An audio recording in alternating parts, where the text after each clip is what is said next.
सभी को प्रिय जय मसीह की स्वागत है। परमेश्वर की अद्भुत उपस्थिति में आप सभी का, परमेश्वर के हजूर में आप सभी का स्वागत है। कैसे हो आप सब?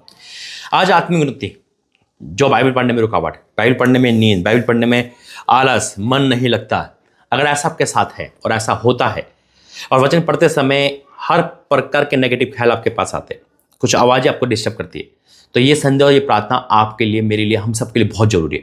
बेशक अगर कोई वचन पढ़ने में भी सक्षम है, लेकिन उसके लिए भी जरूरी है।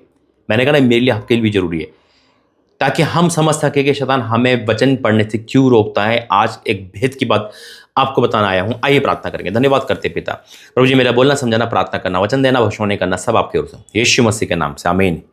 कई बार हम प्रार्थना बड़ी तेजी से करते हैं, कई बार हम फायर प्रेयर करते हैं, कई बार हम सब कुछ करते हैं, लेकिन जब बात वचन पढ़ने की आती है, या तो हमारा मन नहीं लगता, या हमें वचन मिलता नहीं, या फिर हम आलस में हो जाते हैं।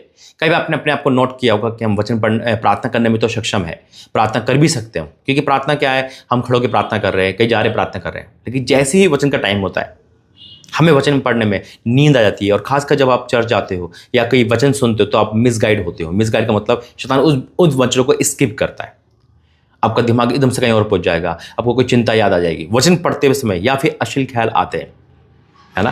तो ये क्यों होता है?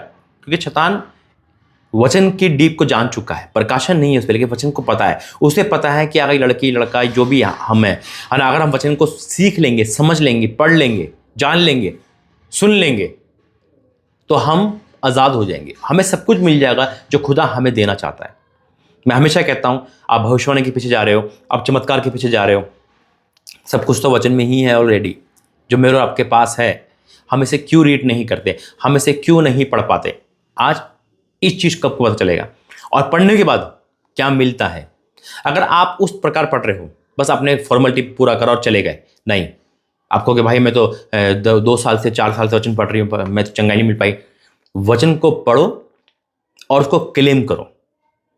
वचन पढ़ने का तरीका ये, वचन को पढ़ो, उसको क्लेम करो कि वचन प्रभु मुझसे क्या कह रहा है। अगर आप वचन को सिर्फ एक किताब की तरह पढ़ रहे हो, पढ़ाओ चल दी, तो आप पढ़ते रहो, शैतान को फिर कोई वो नहीं है, आपको नींद भी नहीं आएगी फिर। लेकिन अगर आप वचन को गहराई से पढ़ रहे हो और वचन की बातों को, परमेश्वर की बात जानकर रिसीव भी कर रहे हो, तो सब कुछ मिलेगा आपको। देखो वचन क्या कहता है, एक बार फिर प्रार्थना करूंगा। धन्यवाद करते पिता, जब मैं वचन खोल रहा हूं तो आज सबके जीवन की रुकावट दूर हो, यीशु मसीह के नाम से, आमीन। वचन है होशे की किताब 1 अध्याय, उसका पहला नहीं 8वां, यहोशू 1 लेसन वर्सेस 8। लिखा है, व्यवस्था की पुस्तक तेरे चित्त से कभी ना उतरने पाए। व्यवस्था की पुस्तक, वचन, परमेश्वर की बातें हमारे चित्त, दिमाग से कभी ना उतरने पाए। अब दिमाग का जिक्र क्यों है, चित्त का जिक्र क्यों है? क्योंकि हम दिमाग में अपने नाना प्रकार की बातों को रखते हैं। वचन पढ़ लिया मैंने, है ना, पढ़ के हमने बोल लिया, मुंह से अंगीकार कर लिया, लेकिन बाद में हम भूल गए। अब बात में हमारे दिमाग, वचन कहता है जो तेरे मन में भरा है वही तेरे मुंह में आएगा। अगर वचन हमारे मन में भरे तो हमारे मुंह में वही आएंगे। तुरंत हमें पता चल जाएगा कि वचन कहाँ लिखा है, या इस कंडीशन में कौन सा वचन हमें सहायता करेगा। लेकिन जब हमारे मन में कुछ और भरा है तो वचन दब जाएगा। ये वचन कहता है कि व्यवस्था की पुस्तक तेरे चित्त से कभी न उतरने पाए, इसी में दिन रात ध्यान दिए रहना। दिन रात 24 घंटे ध्यान दिए रहना, यानी कि वचन में क्या लिखा है, वचन की चौकसी करना है। आप कोई भी काम करो, आप अपना ड्राइव कर रहे हो, आप खाना बना रहे हो, कपड़े धो रहे हो, नहा रहे हो, कुछ भी कर रहे हो, लेकिन वचन में मनन रखो कि परमेश्वर वचन कितना अच्छा बोला, आज वचन से मुझसे बात करी, आज उस प्रकाशों को मैं रिसीव करती हूँ। अरे आज मेरा गरीबी का श्राप हटेगा, आज मेरा कर्जे का श्राप हटेगा, आज मेरा बीमारी का श्राप हटेगा। क्यों? क्योंकि आज परमेश्वर ने वचन दिया है मुझे, मैं तेरा चंगा करने वाला परमेश्वर।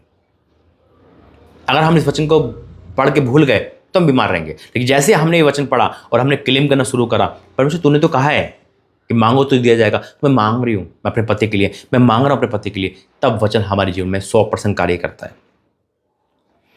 व्यवस्था की पुस्तक तेरे चित्त से कभी ना उतरने पाए, इसी में दिन रात ध्यान दिए रहना, इसलिए कि जो कुछ उसमें लिखा है उसके अनुसार करने की तू चौकसी करे, क्योंकि ऐसा ही करने से तेरे सब काम सफल होंगे और तू प्रभावशाली होगा। 3 वर्ड है, ऐसा ही करने से, ऐसा ही यानी कि और नहीं, ऐसा ही करने से तेरे सब काम सफल होंगे और तू प्रभावशाली होगा।